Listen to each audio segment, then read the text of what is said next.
bonsoir à tous et à toutes. Faut que je parle un peu plus fort. Merci d'être là ce soir. On est très contents d'accueillir 3 jeunes auteurs de bande dessinée. Léonie, Thomas et Nicolas, merci beaucoup et bienvenue. On est vraiment très contents parce que vous venez tous les 3, enfin toi Léonie ça fait un petit peu plus longtemps, mais de sortir chacun une bande dessinée dont vous êtes auteur, dessinateur, concepteur de A à Z. Et ce sont 3 réussites et vraiment félicitations. Et donc vous êtes là pour en parler un petit peu avec nous et pour les signer après. Donc vous êtes tous les bienvenus après pour rester évidemment ou faire dédicacer des livres. Je me suis dit que comme vous vous connaissez très bien tous les 3, vous travaillez tous les 3 dans le même atelier. J'ai l'impression que vous connaissez bien le travail les uns des autres, que peut-être pour commencer, chacun pouvait présenter la BD de l'autre. Donc je ne sais pas dans quel ordre, mais voilà, qui veut commencer ? Tu présentes la BD de Léo et moi la tienne. Ça joue ? On tourne ? Donc moi je vais présenter Les Jardins du Congo de Nicolas Pitz.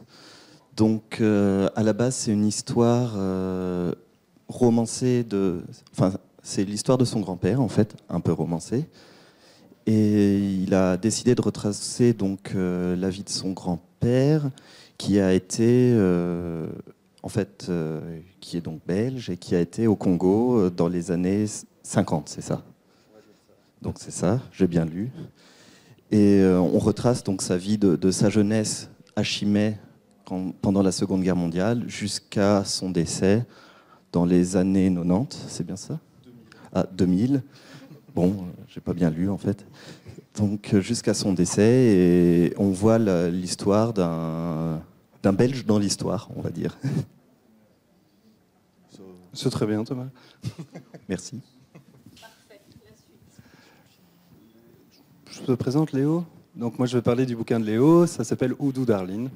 Voilà, donc c'est une épopée, je dirais, d'un personnage dans un monde entouré d'esprits. Donc le personnage est féminin et qui va découvrir que c'est les années 40, 30, 60, voilà, on est nul sur les années, désolé. Et elle va découvrir un monde fantastique de fantômes, d'esprits qui vont donc se cacher dans c'est pas le Missouri, c'est quel État ? Louisiane. La Louisiane, voilà, merveilleux. Et donc il y aura toute une histoire où elle va devoir enquêter par rapport à ces fantômes et essayer de trouver une espèce d'échappatoire parce qu'elle est entre guillemets hantée, on peut dire ça. Ouais, plus ou moins. Moi je l'aperçois comme ça. Si, c'est quand même une fuite vers l'avant. Ouais, c'est une fuite en avant du personnage. Et tout ça est superbement romancé avec des couleurs extrêmement magnifiques. Et voilà, c'est un super boulot. Merci Nico. Du coup, moi je vais parler de Oklahoma Boy, la bande dessinée de Thomas. Donc c'est un album qui a lui-même toute une histoire puisque c'est une intégrale d'albums qui était sorti d'abord séparément, tome par tome, et dont le tome 3 avait jamais pu sortir puisque la maison d'édition avait fait faillite juste au moment où le tome 3 était fini d'être rédigé.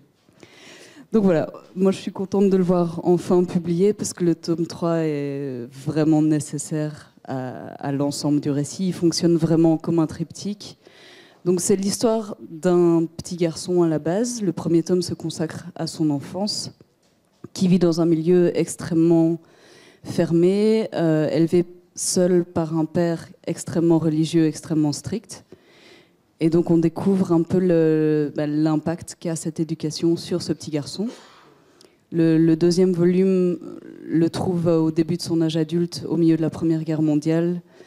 Et face à plein de questionnements, il y a toujours le thème de la religion, mais aussi celui de la guerre et de ce que c'est que d'appartenir à une nation. Et le troisième tome voit son retour à la patrie, mais dans une patrie qui a déjà changé et lui-même n'en fait plus partie, en fait déjà plus partie. Donc voilà, c'est un récit qui est très dur à mon avis, mais très beau. Voilà. Mais tout le monde peut le lire quand même. Hein. Sauf Jojo. Ouais, merci beaucoup pour ces 3 présentations. ce qui est frappant du coup dans vos 3 livres, c'est qu'on a 3 ambiances, trois ambiances vraiment fortes, que ce soit au niveau géographique que temporel, même si à chaque fois les époques, à part dans ton livre, on est au Congo à la fin, après la guerre et jusqu'à l'indépendance. Donc là, bon, c'est vraiment très marqué. Pour vous deux, on est en Amérique, pareil, dans des époques vraiment et des ambiances, toi en Louisiane, dans le bayou, l'ambiance vaudou, etc. Et pour toi, on voyage pas mal, mais avec un personnage extrêmement torturé. Et moi, ce qui m'a vraiment marqué dans vos BD, c'est vraiment... ouais, c'est ça, c'est des ambiances. Vous avez vraiment des choses à raconter, alors que dans la jeune génération de la BD actuellement, même si on est un petit peu sorti de la période autobiographique, on est encore quand même dans des choses très intimistes. Et là, vous partez dans des longues fresques, des longues sagas. Qu'est-ce que vous pouvez dire de ça? D'où ça vient? Quelles sont vos inspirations en bande dessinée? J'imagine que ce n'est pas uniquement des inspirations en bande dessinée, puisque vous avez vraiment des univers très très marqués. Je pense qu'il y a un point commun qu'on a tous les 3, c'est qu'il y a toujours quelque chose d'un peu onirique, un peu magique. Même chez Nico, qui part pourtant d'un récit, on va dire, basé sur de l'histoire extrêmement réelle. Il y a la présence du cerf. Voilà, on a tous... voilà, je pense que c'est peut-être ça qui fait sortir ça du cadre juste d'une biographie d'un personnage. C'est qu'on a toujours... ce petit truc un peu magique, un peu extraordinaire, qui nous emballe en fait. Je pense que tous les 3, on a besoin d'un peu de rêve, de magie dans le quotidien, et c'est ça qui nous motive à raconter les histoires. Je vois aussi, comme tu parles de veine de bande dessinée, c'est vrai que, moi je pense, je peux parler pour vous, je pense, on a quand même lu beaucoup de bandes dessinées. Quand on était gosse, c'était vraiment BD d'aventure. Et il y a eu toute une veine de bandes dessinées autobiographiques, entre autres à la sauce, dans les années 90-2000, qui fait que ça nous a ouvert à une autre forme de narration dans la bande dessinée. Mais en même temps, on a été toute une génération, je pense aujourd'hui pas mal d'autres jeunes auteurs, à se raccrocher à l'histoire, vraiment dire je raconte une histoire avec des protagonistes, un héros, et parce qu'au final l'autobiographie, il faut quand même avoir, moi j'ai pas grand chose à raconter, donc ce que je raconte c'est par rapport à ce que des influences ou des centres d'intérêt on sent bien que l'Amérique, la musique, le thème de la mythologie et de la religion aussi, on sent vraiment que c'est fort imprégné chez toi. Donc j'imagine que c'est des choses qui ne viennent pas de nulle part. Et puis vraiment l'envie de raconter de l'histoire, raconter une histoire, pas juste tourner sur un milieu de vie de tous les jours. Ce qui m'intéresse, c'est vraiment de revenir à la bande dessinée aussi comme rêve, au final, parce qu'il y a quand même tout un côté côté vraiment narratif de la bande dessinée qu'on peut avoir tendance à oublier, Oui, moi en lisant également donc vos 3 BD, pour moi c'est un peu ce qui les lie aussi. Ce que je disais, c'est que on a passé un peu cette génération BD autobiographique, et il y a plein de jeunes qui font de la BD aujourd'hui et qui partent dans plein de directions, mais le côté un peu fantastique et un peu délire comme ça, j'ai envie de dire, je sais pas, pour exemple peut-être des gens comme Simon Roussin, ou des jeunes comme ça qui sortent un peu des arts déco de Strasbourg, qui partent aussi dans des directions complètement folles graphiquement, complètement folles au niveau de la narration, et alors que vous restez aussi dans un truc quand même assez classique au niveau de la narration, mais qui fonctionne hyper bien et qui apporte quand même quelque chose vraiment de nouveau, Moi aussi, j'ai quelque chose à dire. Je pense que c'est l'atelier, donc on travaille tous les 3 ensemble. Et on a une vision aussi globale, en fait. C'est bizarre à dire, mais qu'on parle d'esprit, qu'on intègre comme ça dans une histoire, ou que c'est une histoire dans l'histoire, ça vient du fait qu'on a les mêmes influences, entre guillemets. Donc on se connaît déjà depuis très longtemps, depuis qu'on a fait nos études ensemble, et c'est pas pour rien aussi qu'on travaille ensemble, parce qu'on se respecte tous, et ça nous fait tous avancer, en fait. Donc Léonie va lire un bouquin et nous dire « Ouais, les gars, il faut que vous lisez ça ». Et voilà, donc ça marche comme ça, et donc on se nourrit les uns des autres. Et c'est super important, et c'est ça qui est bien. Et on essaye de faire, entre guillemets, avancer la bande dessinée, entre guillemets, bruxelloise, je veux dire, même si suisse, français et belge. Mais on s'en fout, quoi. C'est ça, Bruxelles. Hein. Voilà. Je ne sais plus ce que je voulais vous poser comme question après. Je ne sais plus. Si, non, le petit feuillet finalement ne sert à rien.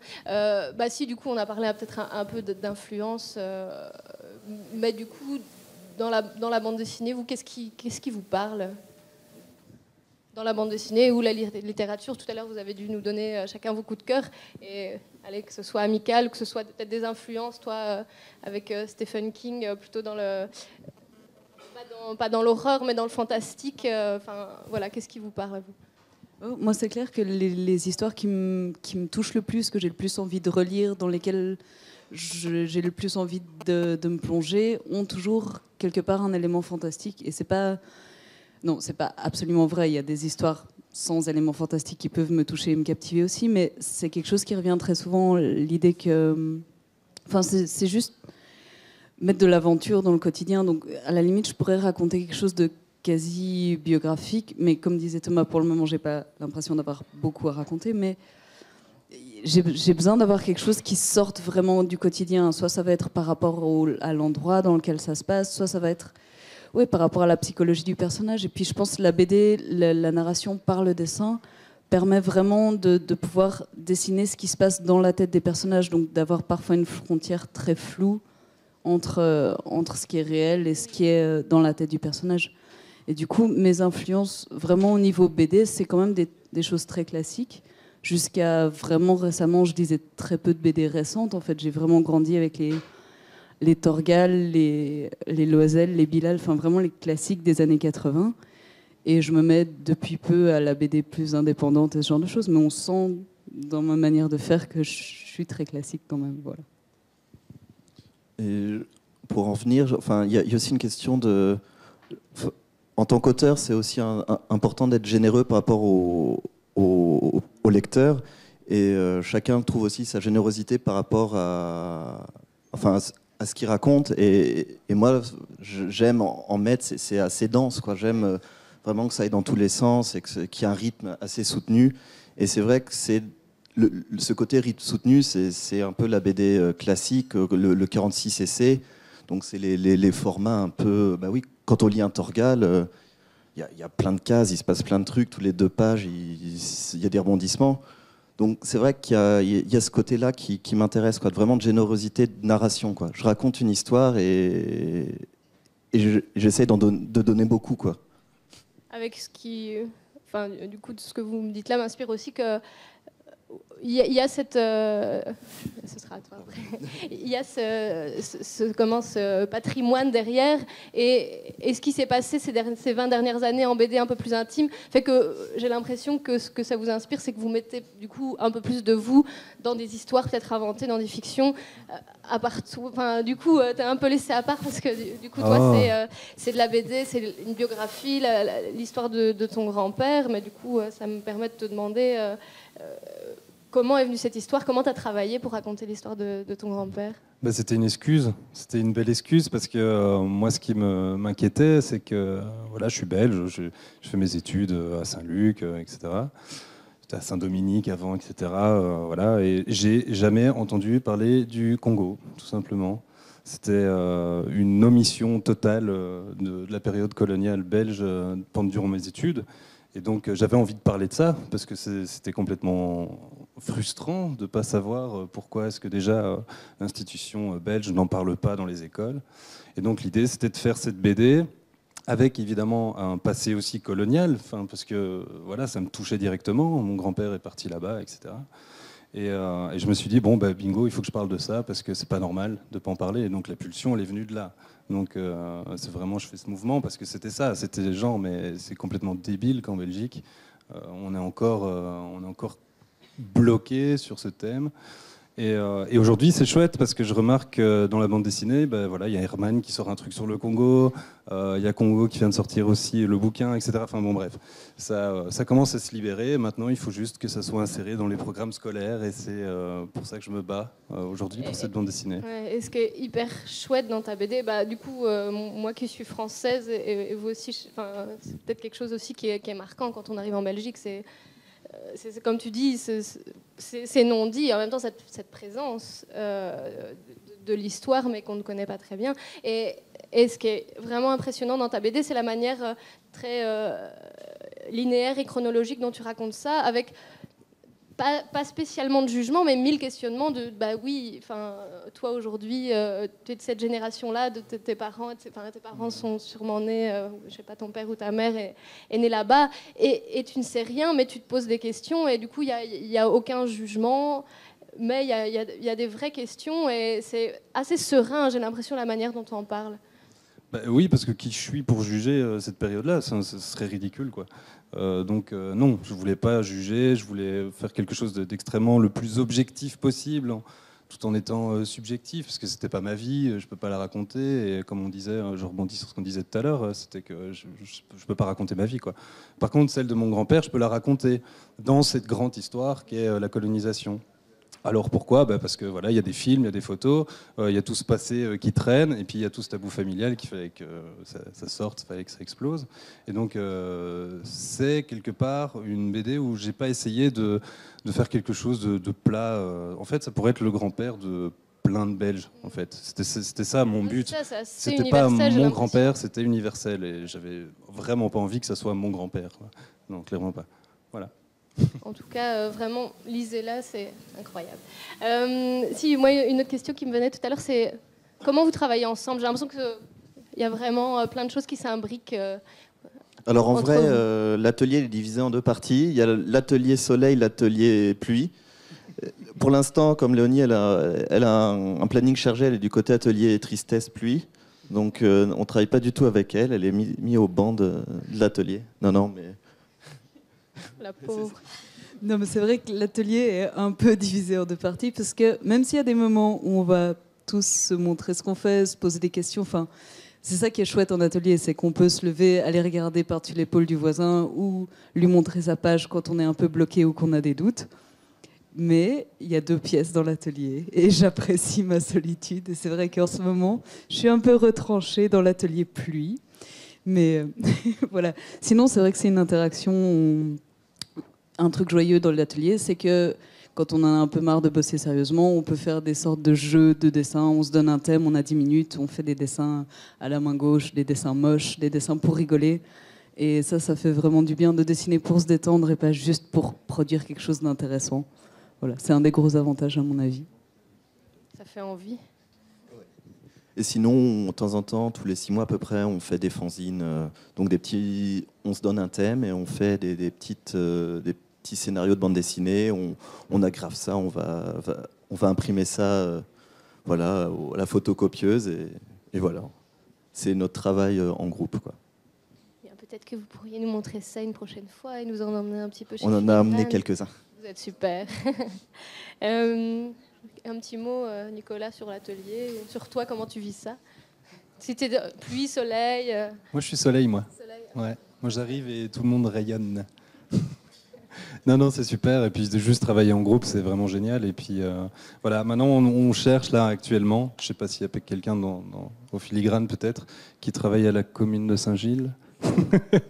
Non, on cherche justement des fonds à être subventionnés, justement, pour apparaître partout et essayer de promotionner la BD bruxelloise encore plus. Parfait. Que ce soit entendu, s'il vous plaît. Si je peux dire un dernier petit mot, on n'est pas juste les 3 dans l'atelier, on est 5 en fait. Et il y a le 4e qui essaye de se cacher derrière. Voilà, c'est Jérémy. Bienvenue. Bientôt peut-être un invité de filigrane aussi. Bien. Et je salue You qui n'a pas pu être là ce soir. Voilà.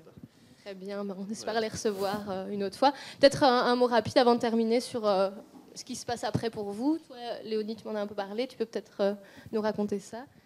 Donc là, je suis en train de travailler sur une adaptation du premier roman de Camilla Lackberg, La Princesse des Glaces, avec Olivier Bocquet au scénario, et ça sortira en janvier, normalement juste avant Angoulême. Parfait.